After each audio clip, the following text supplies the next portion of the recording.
Previously on Kings and Empires of United India. The once mighty Satvahana Empire, which had ruled the Deccan for centuries, had crumbled. After the death of Yajna Shri Shatkarni, the empire fractured into smaller states, each vying for power. The western Kshatrapas, once humbled by Gautamiputra Shatkarni, regained their influence. Meanwhile, regional warlords and emerging dynasties sought to carve out their own kingdoms. Among these rising powers was a dynasty that would shape the history of central India, the Vakatakas. Their rule saw the flourishing of Sanskrit literature, temple architecture, and the creation of the legendary Ajanta Caves. They were warriors, administrators, and patrons of culture, deeply connected to the Gupta Empire, which ruled much of northern India. But who were the Vakatakas? How did they rise to power? And what led to their eventual decline? Join us as we uncover the story of the Vakataka Dynasty, the origins of the Vakatakas. Unlike the Mauryas or Guptas, whose origins were well documented, the Vakatakas remain somewhat enigmatic. What we do know comes from inscriptions and copperplate grants, scattered across central and southern India. The Vakatakas belonged to the Brahminical Varna and followed the Vedic traditions. Some scholars suggest that they might have been feudatories of the Satvahanas, rising to prominence after their decline. Their name, Vakta, remains debated in meaning, but it symbolized the dynasty that would soon dominate the Deccan. The founder of this dynasty was Vindhyashakti I, a warrior king who established the Vakataka rule around 250 CE. Vindhyashakti I, the founder. Vindhyashakti I was not a conqueror in the traditional sense, but his importance lay in laying the foundation of the Vakataka Empire.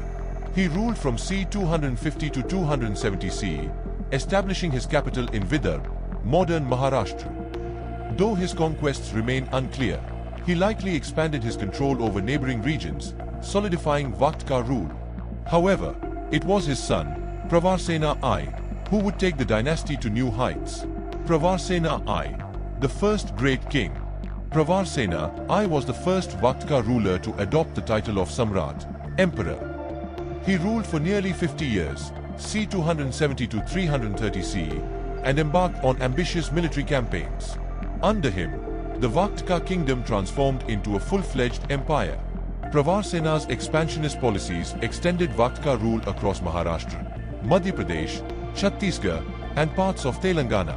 He even performed the Ashwamedha Yajna, a royal ritual that symbolized imperial authority. This made it clear the Vakatakas were no longer a small kingdom, but a dominant power in central India. Pravarsena's achievements unified the fragmented regions of central India, strengthened administration and governance, promoted Vedic traditions while allowing religious tolerance, established the four-branch division of the dynasty, which later led to internal strife. Pravarsena's decision to divide his empire among his successors was a fatal flaw.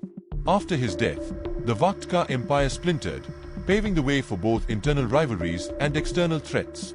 The rise of the Gupta-Vakataka alliance. As the Vakatakas struggled to maintain unity, a new power emerged in the north, the Gupta Empire. By the early 4th century CE, the Guptas had established themselves as the dominant force in India.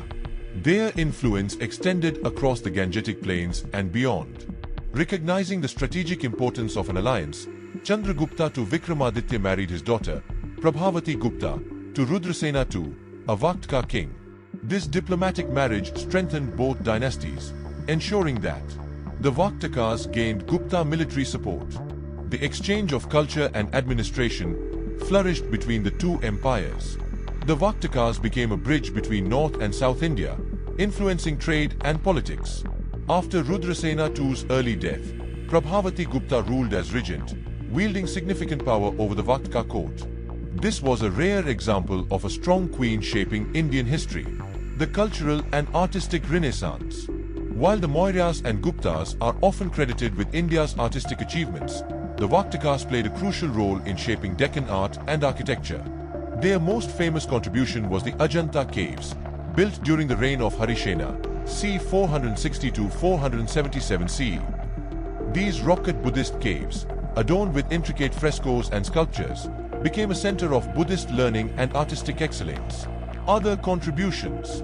The Vakataka style of temple architecture influenced later dynasties.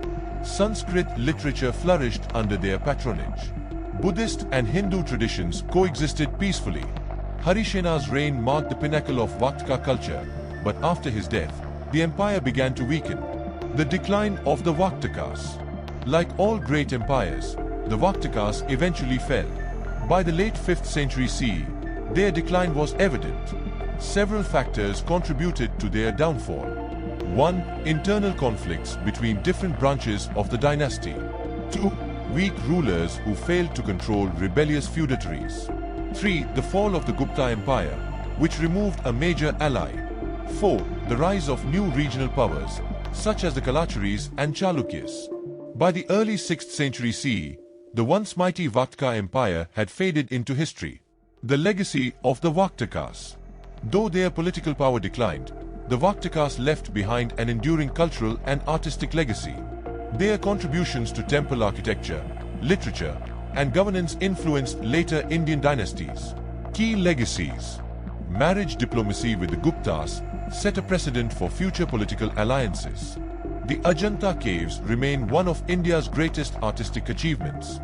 Their governance system influenced later dynasties like the Chalukyas. As the Vakatakas faded, a new power was rising, the Chalukyas. They would go on to dominate South India for centuries, shaping its architecture, culture, and military power. Who were the Chalukyas? How did they establish their rule? What made them one of the greatest dynasties of South India? Find out in the next episode of Kings and Empires of United India.